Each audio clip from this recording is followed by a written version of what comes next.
morning. Today is January 30th, 2023, and I'm outside. It's kind of cold.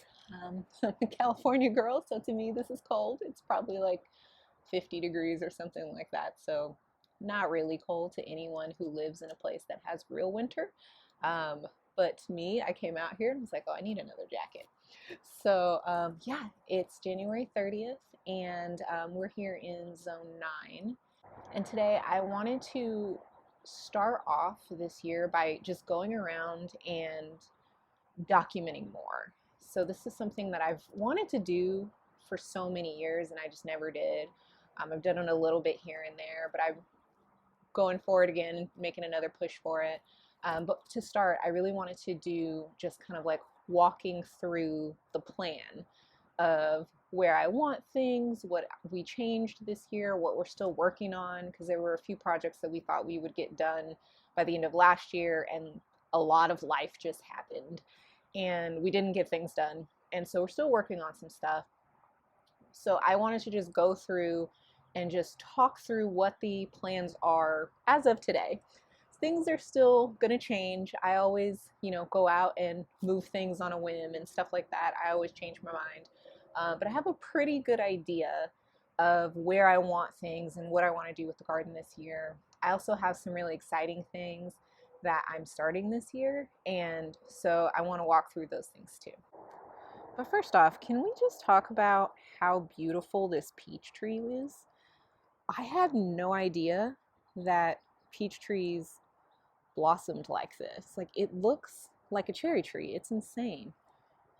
But God, look how pretty that is.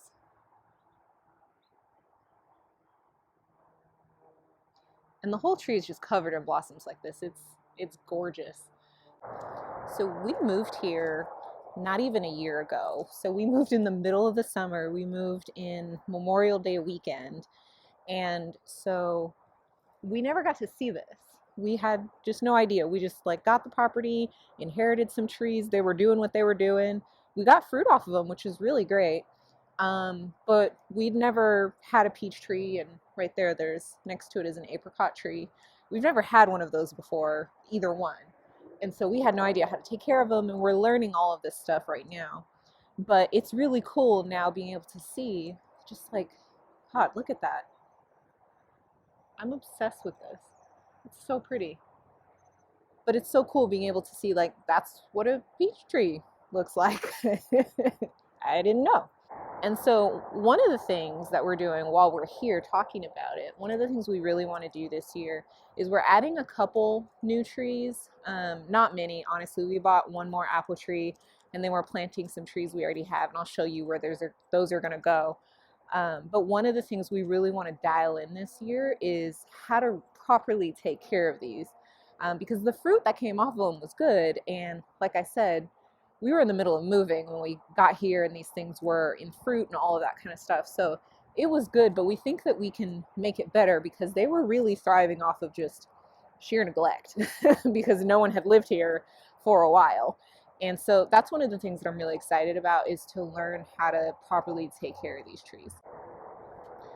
So while we're here, let me just show you what we have as far as this side of trees and the plants and things like this. So we have this kind of loop around our entire yard. We're kind of calling it the garden belt. That's not a term I came up with. I got it from Jess at Roots and Refuge Farm. But we have here, so we have an apricot tree, we have this really beautiful peach tree, and then here we had these amazing grapes. So on this kind of like half little hoop here, this thing was just covered with grapes. There were so many, we couldn't even eat them all. It was pretty insane. So what we want to do here, we have two grapevines that were already here. What we want to do is we want to eventually make kind of a huge pergola or like an arch or something like that, so that you can sit under it. And so we had this really pretty vision of, coming over here and being able to like put a bench underneath it, and then you're just sitting under this kind of like beautiful pergola of grapes. And We have plans to do that eventually. What we're doing right now for this year, just to test it out, because we also have another great plant that we moved with that we need to plant. We're going to just do an arch trellis. So it's going to look the same as the cattle panel trellises in our garden. But we're going to put a cattle panel up so that you can still walk under it. You'll still be able to sit under it. But we're kind of testing out the idea this year. Okay, so let me back up so you can see a little bit more. So what we're going to do here is we're going to plant another great plant right about here. And then we're going to do a cattle panel so that there's going to be a huge arch that you can kind of like go under. We might put a little seating area underneath it still. We're still playing with that idea, but that's what we want to do. And then right next to it over here, this is an old bed that was there that we pulled apart when we moved in. We're going to kind of flatten that out and move, kind of get rid of that mound of soil. And then right next to it, we're going to plant a lime tree that we already had. It's in a pot right now. So we're going to plant the lime tree right there. And then next to the lime tree, here we have the 2 citrus trees that came with the property. So the funny thing about this citrus tree right here is for all of last year, we had no idea what it was. There wasn't any kind of fruit on it. There was nothing on it. So we had no clue what it was. It also looked really sick when we moved in. There were big parts of it that were eaten out of. You can kind of see it in the leaves here too. It was eaten by bugs, and then parts of it were just like really dead. So we had no clue what this thing was. And then in the middle of winter, we came out here and we randomly found one navel orange. So we think it's a navel orange tree, which is great. We would love to keep that. But we were really going back and forth on what to do about this tree. We were thinking, you know, maybe we should just take it out and plant something we know we want. We had just no idea what it was and if it was going to do anything. And so we're giving it another shot. We're giving it another go. We're going to really kind of baby it. We've already started pruning it a little bit. We have some more pruning to do at the bottom, just to kind of make sure that it's cleaned up a little bit and to kind of make it healthier. Hopefully we're going to fertilize on a regular basis, but we're hoping to get something out of this. So it would be amazing if this was actually a producing tree.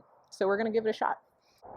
All right, and then right next to that orange tree, you can see all of the line of trees I just went through right now. We have this, I don't really know what to call it. I always call it a cutie tree. It's not a satsuma, which we love satsumas, and this is not one, but they kind of just taste like little cuties that you get at the store. I don't know what it's actually supposed to be called, but they're pretty good. Okay, so I'm standing in the next part of the garden that I want to show you. So back behind me along that fence line, those are all the trees that we went through. And then we have this whole area back here that's behind the garden beds. And so this is kind of the rest of the garden belt, the kind of loop that we're calling it. And we want to do a bunch of perennial things. We want to do like fruit bushes and or berry bushes and like all kinds of stuff like that. But we're also, in the meantime, going to just plant extra things back here just so that we're using the space. So we have these 2 trees back here that we're actually going to take out. We don't really want them. I think they're called strawberry guava trees. We don't really want them. And they're also going to eventually hit our power lines. And so we're going to take them out. And what we want to do is we're thinking about doing a raspberry hedge right here. We planted some blueberries, which I'm kind of standing in the blueberries right now, and I'll show you those. But the idea is to have this entire thing eventually with perennials, and my husband Andrew wants to do kind of more like food foresty, playing around things. I, of course, want to put some flowers in it and things like that. And so this is going to be kind of our test area. So, but this year, there's not going to be very much in it as far as those perennials. And so what I was thinking I want to do is I might want to do some kind of like pumpkin mounds or watermelon mounds so that they can kind of sprawl back here underneath the trees and all of that in the space that's just not being used by anything else. So You'll also notice that we have been slowly wood chipping this whole back area. It's taken us a while and we're not done, but we hope to be done in like the next month or so, because our last frost date is actually coming up. It's the middle of February is our last frost date. I think it's February 21st, and that's only a couple weeks away. So we're trying to get as much done. Again, a lot of life happened and we had these crazy storms over Christmas and in most of January, and so we're getting back to it now. But what we want to do is have this entire garden belt wood chipped and then put the perennials in, so it'll be really pretty. The weeds will be suppressed. It'll be easier to take care of. Meanwhile, the soil is actually being built up and worked on too, because what we did is we did cardboard, which you can see it's kind of like sticking out some places. We're doing cardboard and then covering it with wood chips, which is great. And then I want to do tester things. So while we have like a big open space along the fence line, I want to do a whole row of maybe tomatoes so that I can do have more tomatoes for like canning sauce and stuff like that, which I really love to do. And right now we are buying boxes of tomatoes from the farmer's market, which we'll continue to do for a while, but I want to grow as many as possible. And the way that our garden is situated, this is, let's see, I always have to think about this for a second. So we have, yeah, okay. So this is south. So we have the sun coming from east around this way and then west over here to around our neighbor's yard. And so we want to just kind of like utilize as much space as we possibly can. I can't put a bunch of tomatoes in the main vegetable beds without just blocking the sun from a ton of things, just because they grow so high. So we're going to do a little bit. We have to kind of finagle things and do them differently in this garden than we did at our old little garden, but I'm still really excited about it. And we do have space where we can, for instance, do a big just row of tomatoes in the back here while nothing's growing there. So eventually we'd like to get like a chicken coop in that back corner with a couple chickens and stuff like that, because we can where we are, but that's not a this year thing, so we might as well make use of the space. Okay, and so here's where I was just standing. Along our fence line, we have berry bushes that we put in here. These are our all blueberry bushes. This is an apple tree right here. It's a Honeycrisp apple tree that came with the house. And there was another one that came with the house, and we actually moved it. So we have a couple more blueberry bushes over here. And then this tree is also a Honeycrisp apple tree that we just moved. And then if you come over here, what we're going to do along this fence line is we are going to plant another tree that we just got. I think it's a Gala apple. We got it like yesterday, 2 days ago, something like that. So we're going to put that here.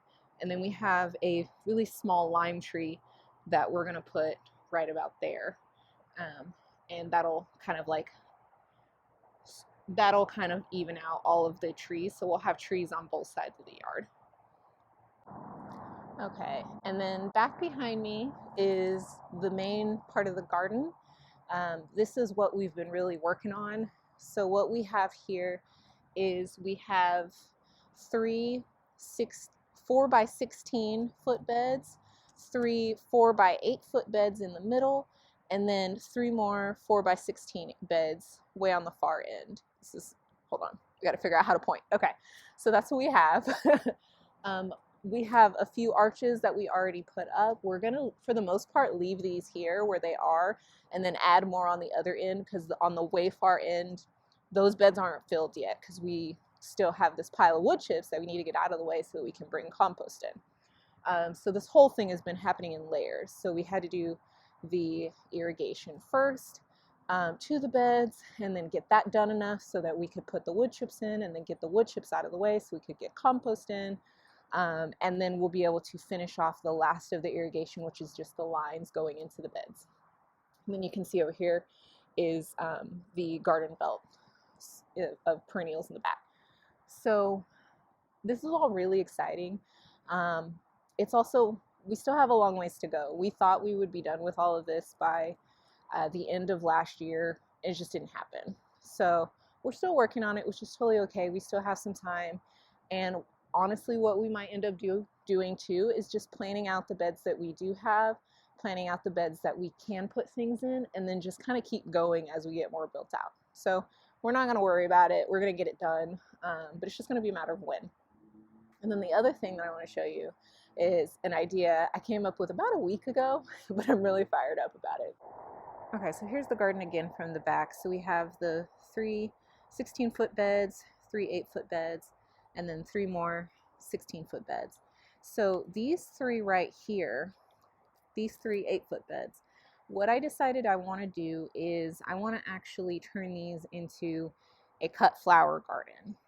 The reason I really want to turn these beds into flowers is one, in our old garden, it was really small. It was about, I think this garden is about 4 times as big as our old garden if you're just counting the beds. So you're not counting the trees, you're not counting the belt, anything else. If you're just counting the beds, this garden is about 4 times as big as our last garden, which is crazy. Okay, that's better. Did some adjusting so that I could get some better light. But yeah, so this garden is about 4 times as big as our old garden if you are just counting the beds. So we have a lot of space, which is really exciting. But one of the things that we had in our last garden is I had this little corner that I just threw a bunch of zinnia seeds in because I had no idea. They were the first flower I'd ever grown, and people told me they were easy, and I wanted just an insane amount of color coming in. And so I did this thing I called it a zinnia patch. It was like this little corner of the garden, and I loved it. I absolutely loved it.